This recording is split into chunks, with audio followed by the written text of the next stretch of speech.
another one, or another podcast episode with other people. I'm very excited about this. Yay! And so a couple weeks ago, we got to have one of our friends, Miss Limpert, on with us, and that was super cool, and we really enjoyed it. And then last week, we got to talk with another special education teacher who's been in this game for a very long time and wrote a book. Taught Xander. Mm-hmm. Yeah, and Todd Xander. So we're very excited about that. So this week, we have not just one, but two guests. And they are coming to talk with us about this thing. I'm going to say it's going to be about ABA, but I think there's a lot of things that are going to fall underneath it. And so one of the things that we're going to have to do after I introduce you is we're going to have to probably explain what all the acronyms are. The A, B, and the A, and the B, C, and the BA, and the all of that stuff. But tonight, this evening, this episode, that's where I'm going to, this episode, we have Rebecca and David Johnson. Did I get that right? Yes. Okay, good, because names are horrible. True story. So check this out. I was doing a wedding, and luckily it was a very, very small one. And we're standing there, and so I use the same wedding script every wedding, right? I mean, why wouldn't the world would we try to reinvent the wheel? So I get up there and I start reading through the script, and I called the guy the wrong name. Yeah. I was like, oh, your name's not Tom. And so now that's kind of the thing. So even with stuff right in front of me, I still mess up names. So we have David and we have Rebecca with us, and they are, correct me if I get this wrong. You know what? You just tell me and everybody else that's listening, which is pretty much my mom, I think, that you tell them what it is that you do and what the little letters around your name mean. Okay. We are both BCBAs, and that is a Board Certified Behavior Analysts. What that means is we both got our masters and then took a certification exam to show that we are qualified to have opinions sometimes about behavior. Sometimes I like that. This actually is my 11th, this month is my 11th year of being a BCBA. I've been in the field of ABA for about 13 years. And this is a year and a half? 2 years. A year and a half as a BCBA. I've been in the field since 2016. So ABA is Applied Behavioral Analysis. And what we do is basically find what is socially significant for individuals with autism, more specifically, but it can be used in many different ways. Organizational behavior management, OBM, is something that is used probably more commonly known to help, where to put stuff on the shelves, how to stock the shelves so people can get what they need, the way to design the supermarket, or one of our favorite places to go, Chick-fil-A, the way they have the double drive-through, right? Those are all things that how to be more efficient. The efficiency of a business. But we work with people, we work with kids, primarily diagnosed with autism, but that's really just because that's the only diagnosis insurance will pay for and cover the therapy. But we do consult in the schools. We, have experience in different settings. ABA is all around us. The annoying seatbelt, beeping to put on your seatbelt, taking medication when you have a headache. Those are all principles of ABA at work. So if I'm understanding you correctly, it is, in what ways can we help equip, in this case, a child to better function in the world around them? Right. And I think there's a lot to be said for approaches like that. Because I know that, for instance, me growing up, it was very common to be told this is just how you do things, so you do it, whether you're good at it or not, right? Yeah. This is how it is. This is how the school setting is. This is how, and you just got to make that happen. And I think something that we've learned, Laura and I both, in the time that we've been in special education, is that that's not the best way to approach it. Shocking. Like it doesn't quite work that way. Yeah. Yeah, I go into every assessment, and when I train people, and like my ultimate goal is how can we improve the quality of life for this individual and their families, because it's bigger than just them. And also, what skills can we teach them so that they can be as independent as possible?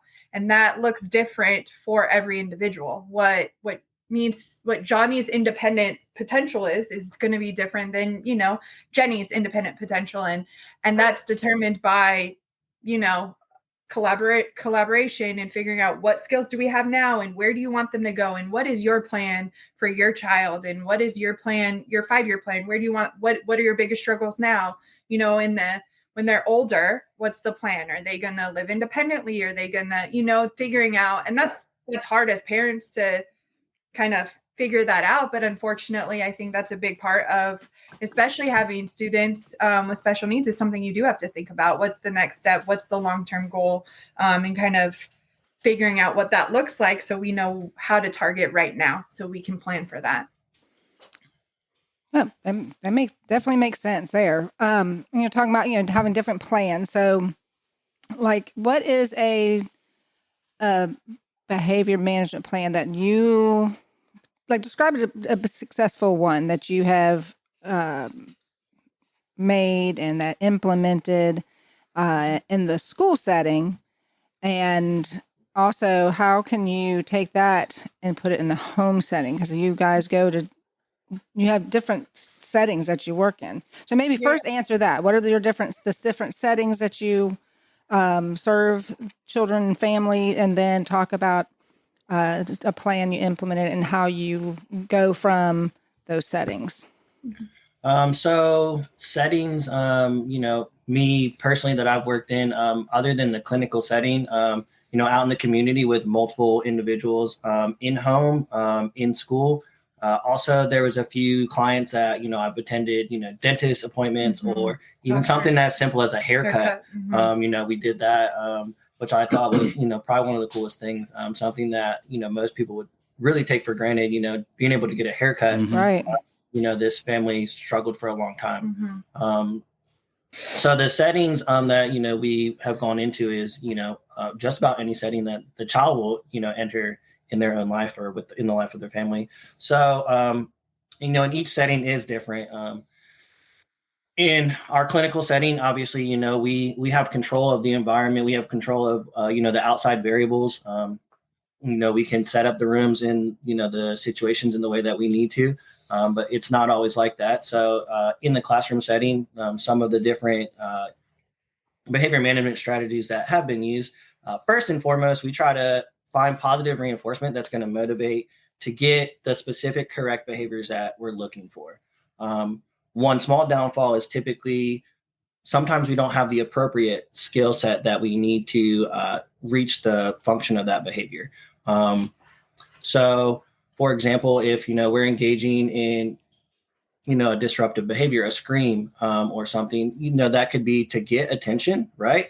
Or to get out of doing something, for example. And if we know we scream, everybody looks at us, that's very quick to us to teach us how to gain that attention that we're looking for. In an inappropriate way. In an inappropriate way, because whether it's, the positive social attention, great job, high fives, stuff like that, even a reprimand is attention, right? So that is also going to feed those attention-seeking behaviors. So one thing we have to do first is find a replacement skill for that. So, if Johnny, for example, needs someone's attention, whether it's, using their words, excuse me, I need your help, or raising a hand in classroom, or tap, hey, we need to teach those quickly and reinforce that replacement behavior as heavily as possible. So that's where we go to first versus something that has already been reinforced for a time frame, the screaming. And if we can get that, we're on a moving track. So with that, we have different reinforcement systems, typically in the classroom. One that is easy to implement across the classroom in different settings is token economy. Which I think most teachers are very familiar with. So it's not having to teach them a different skill set. It's teaching them a skill set that they already have and how to specifically implement it. A couple different, varieties of it in the classroom. We've done individual, token boards for each kid. at their desk, whether it's, 4 or 5 kids. I've been in a classroom. We did like a big wall chart. Each kid has their name. And, as the teacher was teaching or the parents were teaching or they were each student was engaging in the appropriate behavior that we were looking to gain, whether it was a hand raise or keeping their hands to themselves, oh, hey, awesome job. And giving them that shout out and giving them that check mark or that sticker, not just for them. Ooh, I like that. Not just for them to see, but for everybody else in the class to see. There's a lot of research there's a lot of research, side questy, about public praise, right? Public posting. And one, that's effective because one, it's like, oh, well, they got praised. I want that too. So let me do the right thing. You can individualize it. Maybe David needs to work on having nice hands and, his hands down, but I need to work on not interrupting and raising my hand, right? So you can individualize it, but it's visual. So it's that visual reminder. My name is up there. If why is my name up there? Oh, right. I need to raise my hand to get some attention. So, and there's a lot of research to show the effectiveness of public, posting. So sorry, continue. No, you're fine. And then typically, each individual has something that they're working for, right? Earn your 5 check marks, you get, your ball or your car or to read your story or to just go sit in a rocking chair, something that, is reinforcing that terminal reinforcer for them, which, when we're using a token economy, we want to gain prior to. And it may change while we work through and get our check marks and get our tokens. But, if we don't know what we're working for from the start, it makes it really hard to be motivating. And then the simple way we've transitioned that into a house, I work with this family and they did the same thing and they put everybody's name in the family on the fridge in the same kind of diagram.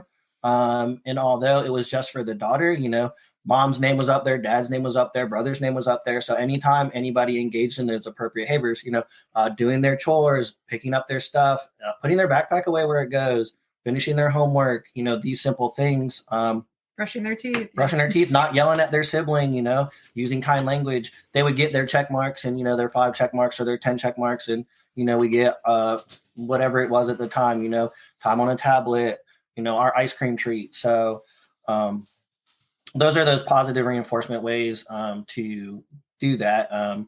Unfortunately, though, I think sometimes we get past that and, we engage in some challenging behaviors and we need to find, appropriate ways to manage those in the classroom. So, it's important to find the function of those and meet that as quickly as possible. And that's where teaching that replacement behavior kind of comes into place. So these positive charts, and Rebecca, you said they've done a lot of research on that. And so I'm assuming by you saying that they found that the positive public charts are more effective than the let's say the old school like stoplight, and where you're bumping them down for the negative behavior. Would that be a good assumption? Yeah. Like, oh, you lost recess. Oh, you're on red. Oh, the up and down the color charts. I think that, right. It goes back to finding the function of the behavior, and that the function of my behavior is attention, whether you move me to red or you move me to blue or, wherever in between, or I lost recess. I bothered you. I took time out of your teaching to tell me something. So I got attention. Right. And so I'm going to continue to do that because a lot of times, and as parents, we do it, and clinicians, we do it, and as teachers, we do it. We miss a lot of the catchy being good, right? It's a lot of, I see you at your seat. I see you yelling. I see you, right? The school has, PBIS, and they use Class Dojo a lot. That's a token economy. And I think that can be implemented really well. And it can be implemented not effectively if we only catch that you're talking in the hall, you lost a dojo. But we didn't catch the other 50 times I was walking in the hall quietly. Right. So I think that it's definitely important to identify, making it clear. What is it that, what are we working on? What are we trying to do? Make that clear to everyone involved, and like, okay, that's what we're going to provide attention for. That's what we're going to give tokens for. That's what, that's what we're going to acknowledge and bring attention to, or provide reinforcement too is the desired behavior, saying what we want you to do, not, hey, get off the table. It's like feet on the floor. Don't stand on your chair. It's bottom in your chair. You know what I mean? Like telling me what I am supposed to do, especially when we interact with kids who have communication deficits, right? And so if I say, don't stand on the chair, all I heard was stand, chair, right? Like if I have communication deficit, that's a lot of words that, the message isn't clear. And so it's really important to be clear in what our expectations are. So I'm going to tell you what to do. Hey, let's have safe hands. That's a quick and easy way. I'm a big fan of like, hey, fold your hands. If you're doing this, you can't hit me, you can't pinch me, right? And it's a quick, and we can do this in the store, and we can do it at home, and we can do it in the playground, and we can do it in the lunchroom. We can do it in the car. We can do it in the car. So I'm a big fan of, hey, fold your hands. That instead of don't hit, no, we don't pinch, no, we do, because I'm doing it. Like oh yeah, let me show you. Actually, I am. Yes, I do. And I know a lot of times you want to be like, don't hit. And I understand the desire to do that, but it's right. Hey, fold your hands. Because if your hands are like this, it's really hard to, pinch and do some of those. And also you're telling me what to do. And it's to the point. Fold your hands, safe hands, whatever language, we want to use. But pointing out the what to do and reinforcing that desired behavior goes a lot further. And do you see benefits to, you talked about this strategy, using the same strategy and same language at school and at home? Yeah, so I think that's obviously generalization is really important in what we do. Working across different settings, different environment, different people implementing the different things. We would love for it to be generalized in a way that anybody can say kind of anything semi-related to it, and they understand. Unfortunately, it doesn't react that quickly.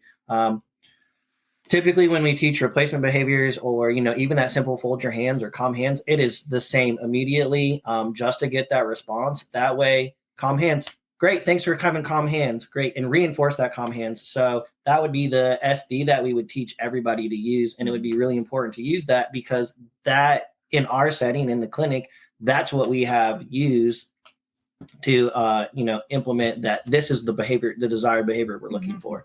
Even something as simple as, having a kid take a break.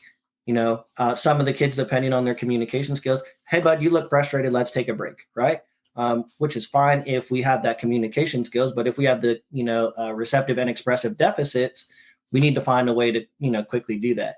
Hey, bud, take a break, or, a sign, break. Or a picture of what I think you said, blue mat or blue area you said earlier, right? Like whatever that is, like,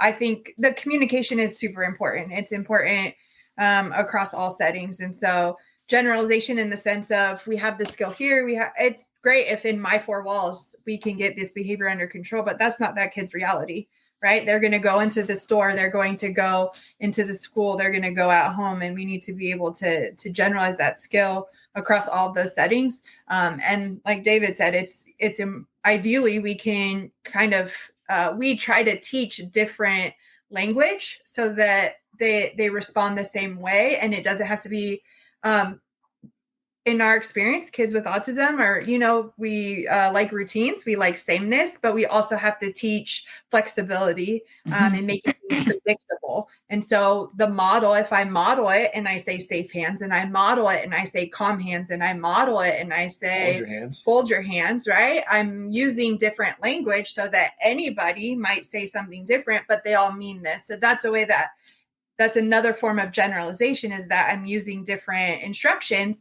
but the behavior is going to be the same, because it's really important to teach that flexibility, right? It's really important that we don't have to say the same thing the exact same way in all environments to get that behavior. That's not functional for that individual.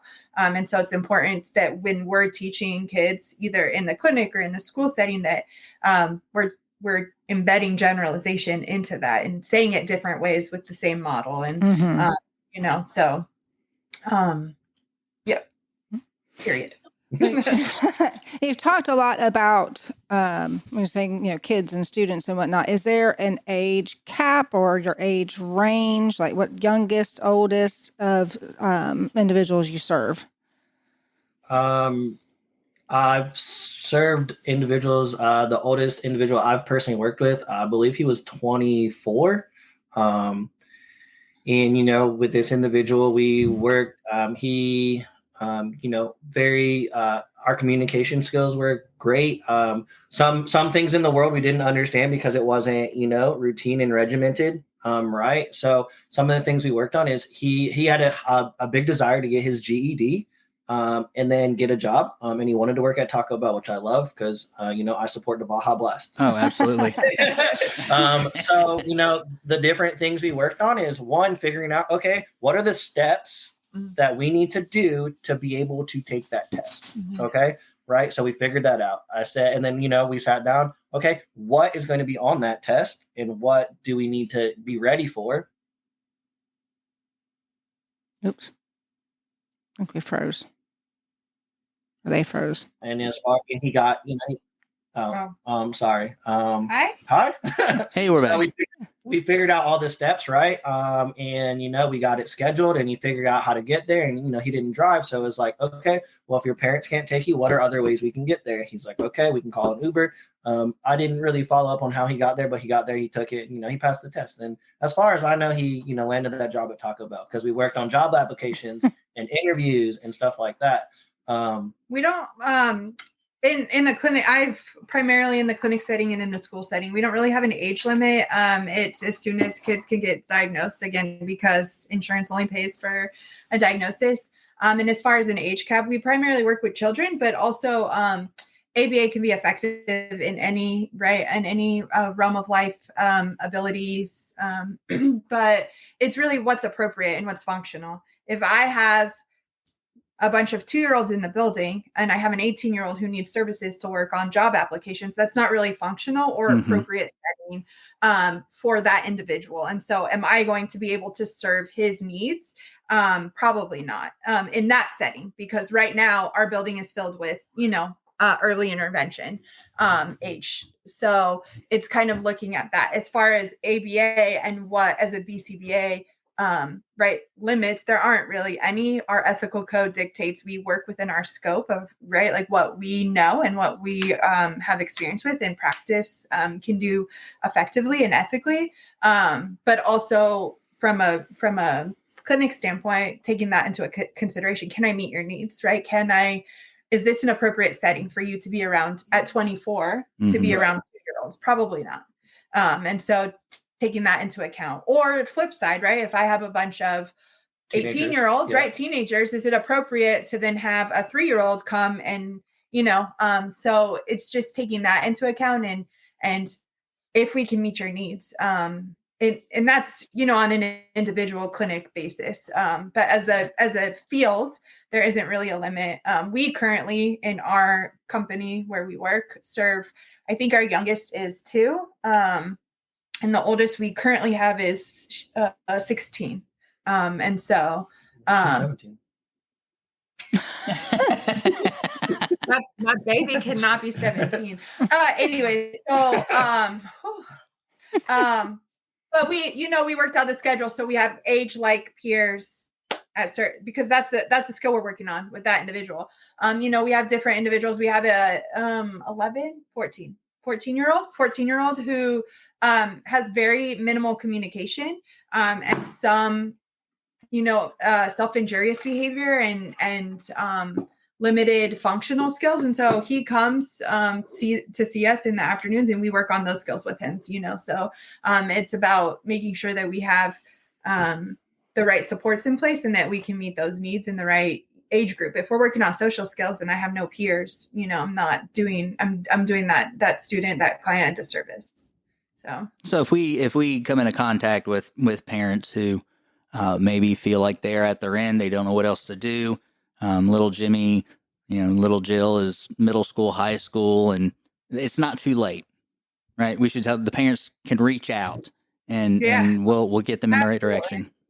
Yeah, it's never too late. I think the biggest tips and the quickest is one, we try to identify the function of whatever behavior is happening. If it's inappropriate behavior, why is this happening? All behavior is communication.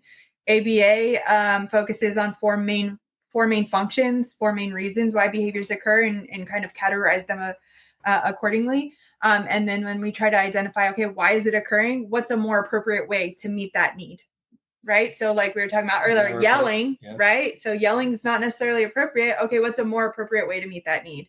And so that's how we work on replacement behaviors. It has to meet that same need.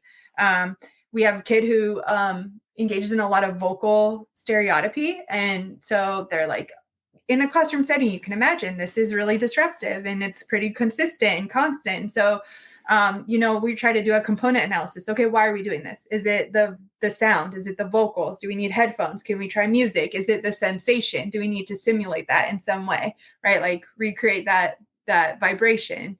Right. And so trying to identify, like really nitpick, what is it that is reinforcing and maintaining this behavior? And so obviously that's a case by case situation, but overall there are, why are we doing this and how can we do this more appropriately? And then creating contingencies. And what I mean by that is when A happens, B happens every time, and making sure that those are clear, they're concise, and it's consistent, right? If I say, we do our homework and then we get ice cream, and then you do your homework 3 days in a row, and I'm like, oh, I forgot. You're going to stop doing your homework, or you're going to, stop believing what I say. And, obviously that's an exaggerated example, but it's the contingency. When A happens, B happens every time. And it's clear how to do that. It's not, sometimes and once in a while. And, if we say a contingency, then that's what's going to happen. If I hear a lot like, hey, if this happens, I'm going to call mom. Well, you're either going to call mom or you're not. We're not going to do this empty threat thing, right? Like if I'm doing this, you're calling mom. Okay, I'm doing this. We call mom. Or if I'm doing this, I get XYZ. Okay, then I get it. Right. And so making sure that what we say, we mean, and that it's clear and it's to the point and it's consistent, that it happens every time. So I think like my favorite two words in this entire conversation has been replacement behavior, because I don't think we naturally consider the why behind, right? We just want to tell kids and even adults that we work with, no, you just do because I said do, or that's just how we do it, or, a number of different reasons why. But asking the question why is it that, this child is acting this way? And I understand the, desire to extinguish certain behaviors and all that. But what you're talking about is you're talking about working with the person and not with a set of rules. You're talking about finding what is it that is going to help this child to be the best thing. One of my favorite professional learnings that we sat in was when we went and we listened to Rebecca, and she says, I'm gonna share your secret. She says, listen, I want to change the world. And the truth is that we have an opportunity to do that, and we don't do it by trying to get people to fit our rules. We do it by serving each other and learning each other.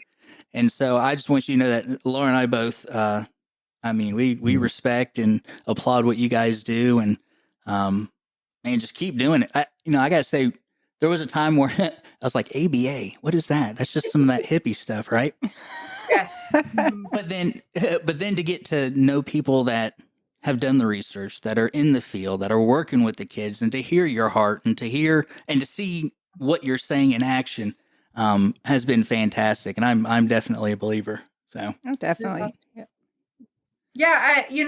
The same ABA, just like anything, there's pros and cons, and there's people on both sides of it, and adults who have had ABA and, are speaking out against it, and being in the field, it hurts a little bit, but it's definitely understandable. It's the same, you have a bad doctor, you have a bad teacher, you have a bad ABA therapist. And, I understand it can be done badly. We are working with a vulnerable population, you guys in the school setting and us.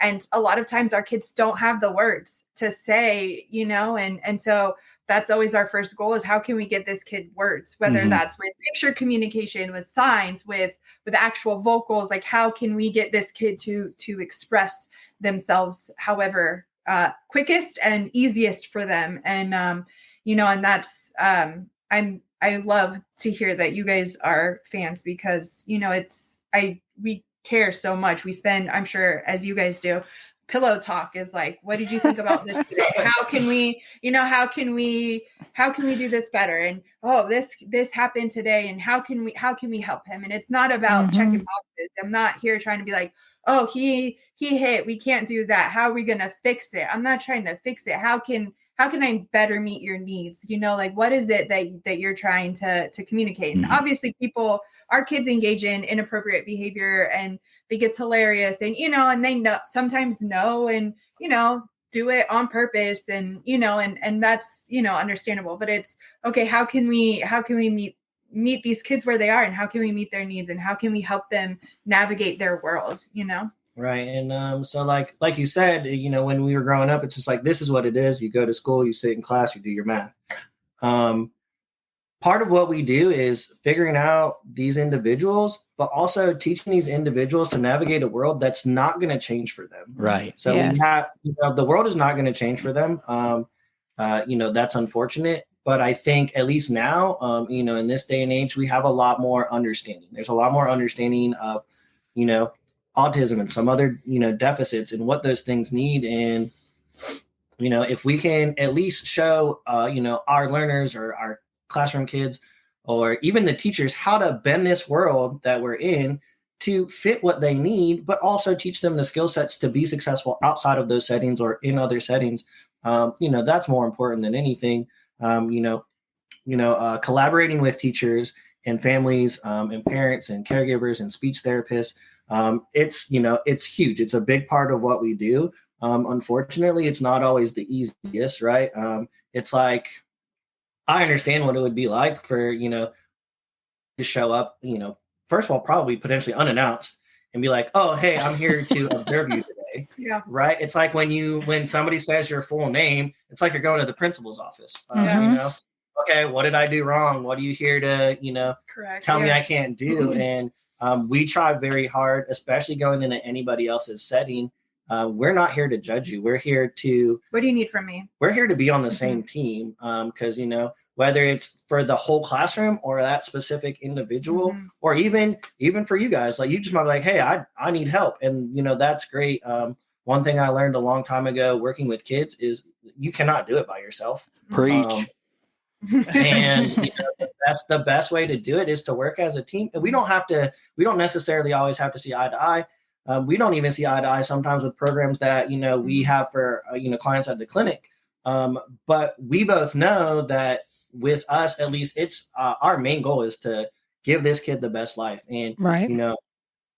most people that, interact with these kids, that's what, these speech pathologists, the teachers, and sometimes paras, anyone in the classroom, anyone in, their speech or any of their other therapies, that's what they're there to do.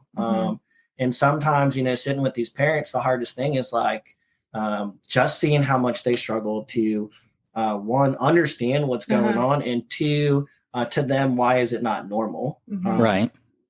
One of the things I've said for a long time is there's no such thing as normal. This world that you talked about, like, oh, you're supposed to this, but ain't nothing normal about it. No. Right. And we're all in therapy now trying to undo all Right.